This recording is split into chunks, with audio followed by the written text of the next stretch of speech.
Hello students, the topic which we are going to discuss today is alkyl halide. The compounds, suppose we are having alkane and one or more of hydrogen atom from that alkane get replaced by the halogen atom, that compounds they are called as halogen derivative of alkane. But such halogen derivative of alkane obtained by replacing only one hydrogen atom in alkane by halogen atom, then that compound is called as alkyl halides or haloalkane. And today we are going to study the chemical method of preparation and chemical reactions of such compound. So very first method of preparation for alkyl halide or haloalkane is from alkane. Alkane is means the compound that is CnH2n plus 2. So here the alkane, suppose we are taking methane, it when treated with halogen in presence of light, one of the hydrogen atom get substituted by that halogen atom, means in CH4 one of the hydrogen get replaced by Cl, and what we get methyl chloride, HCl get removed here. Same happens with ethane. Ethane undergo bromination in presence of AlBr3 and we get here ethyl bromide as a final compound. Then the second method of preparation is from alkene. Alkene are the compounds which contain at least which contains one double bond. So here we are taking example of ethene or ethylene, CH2 double bond CH2. When it treated with halogen acid, that is HX, here we are taking HBr, it undergoes addition reaction to give alkyl halide. So we get ethyl bromide as a final product. Then the next one is from alkyne. Alkynes are the compounds which contain one triple bond. So we are taking acetylene, undergoes HBr on reaction with HX, means HBr here. First it form vinyl bromide and then it form ethylene bromide as the final product. And then the next method of preparation of alkyl halide is from alcohol. When alcohol are refluxed with PCl5, PCl3 or SOCl2, SOCl2 is thionyl chloride, it gives alkyl chloride. Suppose we are taking 3 molecules of ROH, it is a general formula for alcohol, and it reacts with PCl3. What happened? All the 3 OH get replaced by Cl, so we get thrice of RCl, means we get 3 molecules of alkyl halide. At the same time H3PO3 get released here. Then the next method of preparation is when we are using PCl3 we take 3 molecules of alcohol, but when we treat that ROH alcohol with PCl5 we are taking only 1 molecule, and here one OH get replaced by Cl and we get alkyl halide, that is alkyl chloride here, and HCl and POCl3 get removed here. When alcohol reacts with SOCl2, OH get replaced by Cl, so we get alkyl chloride, and HCl and SO2 get released here. Now the chemical reactions of alkyl halide. The first reaction, that is substitution reaction.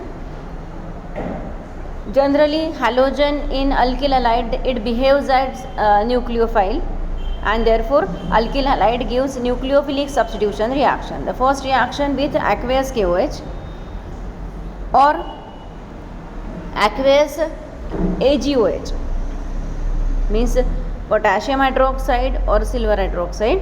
So when alkyl halide it reacts with on boiling with aqueous KOH or suspension of Ag2O in water, means it form silver hydroxide, gives the alkyl alcohol. As you can see here, Rx plus KOH, when it boil, X get replaced by OH and we get alcohol, and KX is removed there.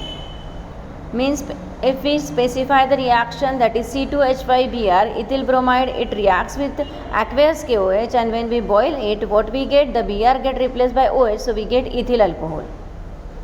Likewise, when ethyl bromide reacts with AgOH and when we boil it, what we get? Again we get ethyl alcohol, and now AgBr get removed here. So this is the first reaction. Then second reaction is with sodium alkoxide. Sodium alkoxide means C2H5ONa. That is specific alkoxide which we call as sodium ethoxide. So such a sodium ethoxide when react with alkyl bromide, ethyl bromide in presence of alcohol, when we heat it, what happened here, we get ether as a product. So here we get diethyl ether as a final product. NaBr get removed here. In the next reaction, that is reaction with potassium cyanide, when the ethyl bromide it reacts with KCN, that is potassium cyanide in presence of alcohol. When we heat it, the KBr get removed and we get C2H5CN, that is ethyl cyanide. Next reaction is with alcoholic ammonia. Ethyl bromide it reacts with excess of NH3 means ammonia in presence of alcohol. When we boil it, that Br get substituted by NH2 and we get ethyl amine as a product. Next reaction is reaction with silver nitrate. Silver nitrate is Ag, silver nitrite, that is AgNO2. Silver nitrate is AgNO3, but here we are using silver nitrite means NO2. So this Rx reacts with AgNO2. Simple substitution of NO2 by X by NO2 takes place and we get alkyl nitrite as a final product. Then this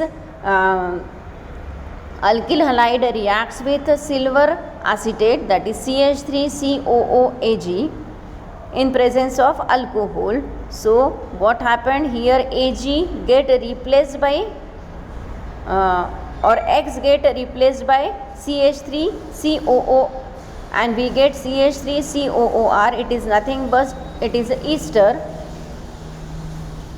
and AgX get removed. Next reaction is a dehydrohalogenation reaction. Dehydrohalogenation reaction means what?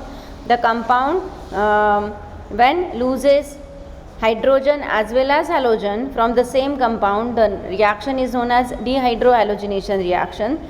So when ethyl bromide, that is C2H5Br, it reacts with KOH in presence of alcohol, what happened? The KBr get removed as well as H2O get removed and the double bond is formed between two carbon atom and we get the compound which is called as ethylene. Here hydrogen as well as halogen is removing from ethyl bromide and therefore the reaction is known as dehydrohalogenation reaction. Now the next reaction is reaction with metal. The first reaction is Wurtz reaction. In the Wurtz reaction, two molecules of alkyl halide they reacts with metal, that is sodium, in presence of dry ether. So it form alkane and twice NaX get removed. The next reaction is with Grignard reagent. With Grignard reagent, when alkyl halide it reacts with Mg in presence of dry ether, we get RMgX. Means here by combining the metal with alkyl halide we are getting Grignard reagent. So this is all about the method of formation as well as chemical reactions of alkyl halide.